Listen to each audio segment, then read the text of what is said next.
Okay, picture this person. Maybe you know someone like this, maybe it's even you. Every morning, 15 minutes early to work. Every single day. Desk? Absolutely perfect.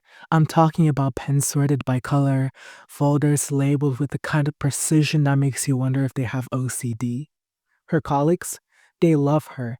They call her the rock of the office. The reliable one. The one who's got it all together. But here's what they don't see. That panic attack she just had in her car before walking through those doors. Here's what they don't know. She can't remember most of her childhood before age 12. This isn't a story about someone who's broken. This is about someone who's so perfectly put together that nobody, even herself, realizes she's carrying trauma she can't even name. So there's this thing that's been hiding in plain sight. Psychologists call it perfectly hidden depression. And when you understand what it is, it'll completely change how you think about trauma. Because here's the thing, some people don't fall apart dramatically when they're hurt. They don't have obvious breakdowns, they don't cry for help. Instead, they become hyper competent. They become the person everyone relies on, quietly suffocating under emotions they can't even access. The person I'm describing, let's call her X. She represents thousands of people walking around with what we're now understanding as fragmented trauma. These are people who experience something devastating early in life, but their minds protected by essentially hiding it. The trauma gets locked away, but its effects, they ripple through everything. X doesn't remember her father leaving when she was 7. She doesn't remember the months of her mother's silent crying, or the way the house felt hollow and dangerous. But you want to know what's wild? Her body remembers. Her nervous system remembers. That's why she can't sit still during meetings. That's why she checks her phone compulsively. That's why she feels like she's constantly embracing for impact, even when everything in her life appears stable. Here's where it gets really fascinating. People with hidden trauma often develop what looks like superhuman capability. They become the overachiever, the people pleaser, the one who never says no. They organize their external world with military precision because internally, they're managing chaos they can't even consciously access. Psychologists have a fancy term for this: dissociative adaptation. It's not dissociative identity disorder, that's different. This is subtler. It's the mind's way of compartmentalizing overwhelming experiences by filling them away where they can't be accessed. The person functions, hell, they excel, but they're operating from this place of emotional disconnection that they themselves don't even recognize. X said something that gave me actual chills. She says something like she feels like she's performing in her own life. Think about that for a second. Performing her own life. She goes through the motions perfectly: successful career, clean apartment, healthy relationships. But none of it feels entirely real. She describes it as watching herself from the outside, like she's an actor playing a role she's memorized but never truly inhabited. Can you imagine living your entire life feeling like you're watching someone else live in it? But here's what's really messed up. X is basically trapped in her own mind. She feels terrible but has no idea why. Because the thing that hurt her, her brain hid it from her. She experiences anxiety, depression, emotional numbness. But when she tries to trace these feelings back to their source, she hits a wall. This creates what psychologists call invalidation loop. She concludes her distress as unjustified because she can't point to the specific cause. I have no reason to feel this way. How many times have you heard someone say that? How many times have you said that? Scientists have discovered something incredible. When trauma happens before age 7, your brain stores it completely differently. It remembers the feeling, the fear, the physical reaction, but not the actual event. Psychologists call this implicit memory versus explicit memory.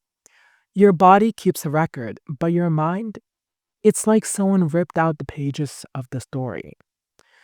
This is why traditional talk therapy sometimes fails with people like X. You can't process trauma through storytelling when the story itself is missing. The therapeutic approach has to be different, working with what the body knows rather than what the mind remembers. But wait, it gets worse. Society actually reinforces this pattern. X's hypercompetence gets praised, her emotional control gets admired. People see her as someone who has it all together, which makes it even less likely for X to seek help. She becomes trapped in a performance of wellness that slowly erodes her from the inside. Think about this. Instead of developing a sense of self through exploration and authentic feelings, people like X develop what I call a functional ghost self, a socially acceptable persona that masks deep confusion about who they actually are. They become who they think they need to be to feel safe, but they lose touch with who they actually are. Here is the heartbreaking part. X appears to be living a successful life, but she feels like a fraud. She's competent and capable, but she's haunted by inexplicable emotional pain. She's surrounded by people who admire her, but she feels fundamentally unseen and misunderstood. The very thing that makes her appear so capable, her ability to disconnect from overwhelming emotions, is also what prevents her from experiencing genuine fulfillment. The breakthrough often comes when something disrupts their carefully constructed routine. A relationship ends, a job changes, a loved one dies. Suddenly, their control mechanism fail and the suppressed emotions surface. This can feel like a complete breakdown, but it's actually the beginning of healing. The fragmenting that protected them as children, it finally starts to mend. For X, the turning point came in a grocery store. She was standing in the cereal aisle when suddenly she couldn't breathe. She couldn't remember how she got there or why she was afraid, but in that moment of complete vulnerability, something shifted. She realized that her perfect life was built on a foundation of avoidance, and that foundation was crumbling. Here's what's remarkable: the healing process isn't about recovering memories, it's about validating the emotions as real even without a complete story. It's about learning to trust what the body knows even when the mind can't explain it. X started therapy focusing on somatic approaches, techniques that work with the body's stored trauma rather than trying to access conscious memories. She learned to recognize when her nervous system was activated and developed tools to regulate it. She began to see her hypervigilance not as a character flaw but as an adaptive response to real danger that no longer existed. The recovery isn't linear. There are setbacks and breakthroughs, moments of clarity followed by periods of confusion. But what emerges is a more integrated sense of self, someone who can acknowledge their pain without being defined by it. What strikes me the most about this phenomenon is how it challenges everything we think we know about trauma. We expect trauma survivors to be visibly wounded, to struggle with basic functioning, to wear their pain openly. But some of the most traumatized individuals, they're the ones who appear to have it all together. They're the ones who never ask for help because they've learned that their survival depends on being the helper. We live in a culture that rewards emotional suppression and hyperproductivity. We celebrate people who bounce back quickly from adversity.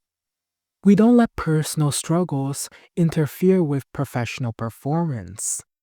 But what if these seemingly resilient individuals are actually carrying hidden wounds that never had the chance to heal? This isn't about pathologizing success. It's about recognizing that trauma can manifest in ways that look like strength, but actually represent profound disconnection from one's authentic self. The story of hidden trauma is ultimately about the human capacity for both protection and healing.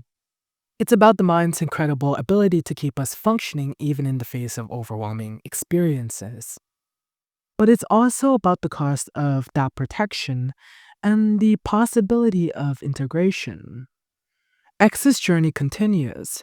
She is learning to recognize the difference between necessary caution and unnecessary hypervigilance. She's developing relationships where she can be seen and known, not just admired and relied upon. She's discovering that her worth isn't tied to her productivity or her ability to never need help. The pain she couldn't remember is slowly becoming the pain she can acknowledge and work with. And in that acknowledgement, she's finding not just healing, but a deeper connection to her own humanity. This is the paradox at the heart of human resilience. Sometimes our greatest strength becomes our greatest limitation. But with awareness, patience, and the right support, even the most deeply hidden wounds can begin to heal.